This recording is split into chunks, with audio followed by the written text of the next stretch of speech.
Familia ya influencer wa nchini Marekani Ashley Robinson ambaye amefariki dunia huko Zanzibar wakati amekwenda kwenye vacation pamoja na mchumba wake, na livishwa pete na alikuja pia kusherehekea siku yake ya kuzaliwa. Story imekuwa kubwa sana. Familia yake, wazazi wake, nimegundua hivi karibuni kumbe wazazi wake walitengana, lakini kila mmoja ana mtu wake pia.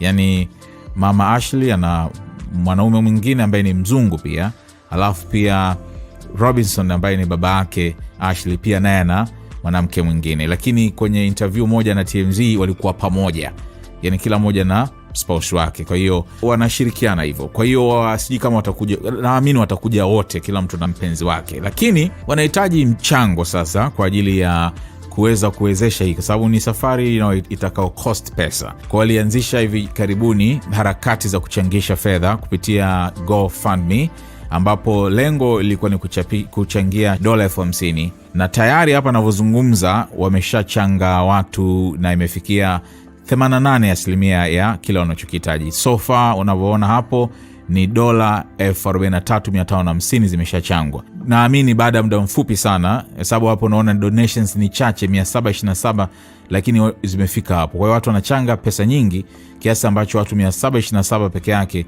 pesa imefika kiasi hicho. Huyu wa mwisho kabisa hapa, latest, moja kati ya latest hapa, huyu ametoa 2,000, Anonymous ametoa 1,000, mwingine 100. Unajua ni pesa inachangwa. Sasa kwenye maelezo ya hii ambayo hii GoFundMe inaitwa na Harry Robinson ambaye ni babake, wanasema many of you have reached out asking how you can support our family during this unimaginable time, and we are so grateful for the love and prayers. Our beloved daughter Ashley Robinson traveled to Zanzibar, Africa to celebrate her 31st birthday and got engaged during what should have been a joyful and memorable trip.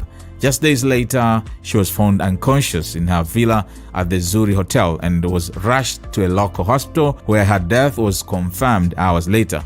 What was meant to be a dream became our family's worst nightmare. Kwa hiyo anaeleza kwamba katika kitu ambacho kilipaswa kuwa kusherehekea siku yake, kuchumbiwa pia, trip ambayo ingekuwa ya kumbukumbu kubwa, imegeuka kuwa jinamizi la kutisha kabisa, ambapo alikuta akiwa hajitambui katika vila hiyo na akapelekwa hospitali na kifo chake kathibitishwa masaa machache baadaye. As we grieve, we are also navigating an ongoing investigation and the challenges of being thousands of miles away while trying to bring Ashley home with dignity and seek answers. This fund is in response to those asking how to help and will support travel costs, arrangements, and unexpected expenses during this time. Thank you for standing with our family. Kwa hiyo anachosema kwamba wakati wanahuzunika ama katika kipindi hiki cha maombolezo, pia wanapitia uchunguzi ambao unaendelea na pia changamoto za kuwa maelfu ya maili mbali wakati wakijaribu kumrejesha nyumbani Ashley kwa utu na kutafuta majibu.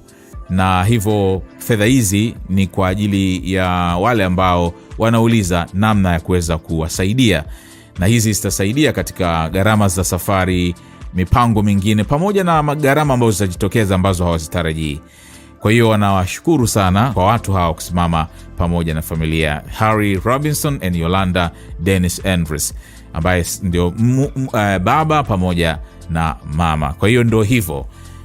Kwa sasa michango inaendelea kikweli, watu wanachanga sana. Wamefikisha 88% ya kile ambacho walidhamiria kukikusanya. Kwa hiyo bado story ni kubwa sana, bado sana, na kadri siku zinavyoongezeka kwenda ndipo inavyozidi kuwa kubwa, kwa sababu watu wanataka kujua kupata majibu ya maswali yao. Swali kubwa zaidi ambalo linahitaji majibu ni je, huyu Joe McCain ambaye ndio mchumba wake, hiyo story inayosemwa kwamba walipotenganishwa chumba, yeye akapelekwa kwenye villa nyingine ambayo ni kama kilomita 8 kutembea kwa mguu, ni mbali yani, au sio?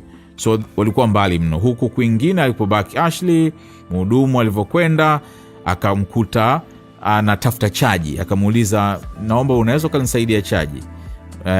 kwa sababu ile room service akasema njoo baadaye, kama baada ya dakika 20 uje, lakini naomba chaji. Kwa hiyo yule mhudumu akawa ameondoka. Sasa amehudumia wengine, akakumbuka kwamba Ashley aliniambia nirejee baada ya dakika kadhaa. So aliporudi akakuta kwenye ile vila yake giza, taa zimezimwa. Sema nini kimetokea hapa, si nilimwacha tu hapa. Then kwa sababu ana ile spare key ama ufunguo wa ziada, akafungua na ndani mle giza kabisa. Lakini baadaye akasikia kishindo pembeni yake ambapo ni kwenye kabati.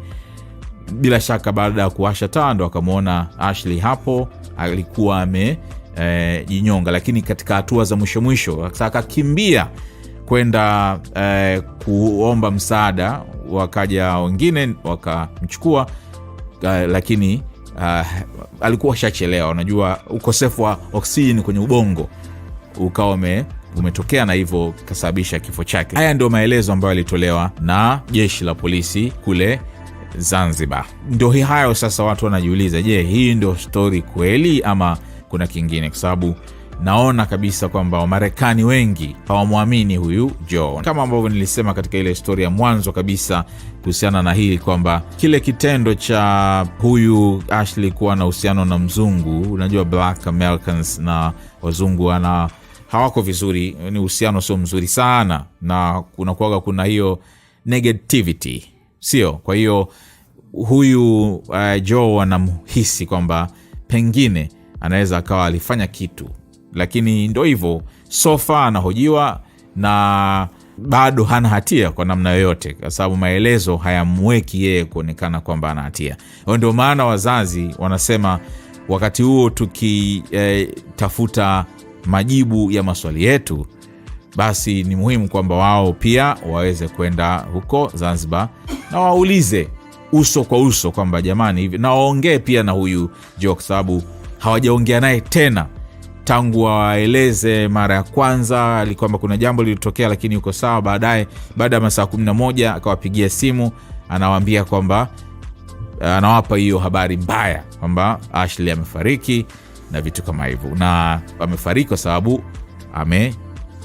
jinyonga mwenyewe. Kwa hiyo ndio story iliyopo, lakini Wamarekani wenzake wamejitokeza na wanamchangia pesa, na kwa namna ambavyo inaonekana watachanga pesa nyingi zitakazowezesha kuweza kukamilisha safari yao, kuja sehemu ya kufikia na mambo mengine, na kurejea kubeba mwili kwa ajili ya mazishi.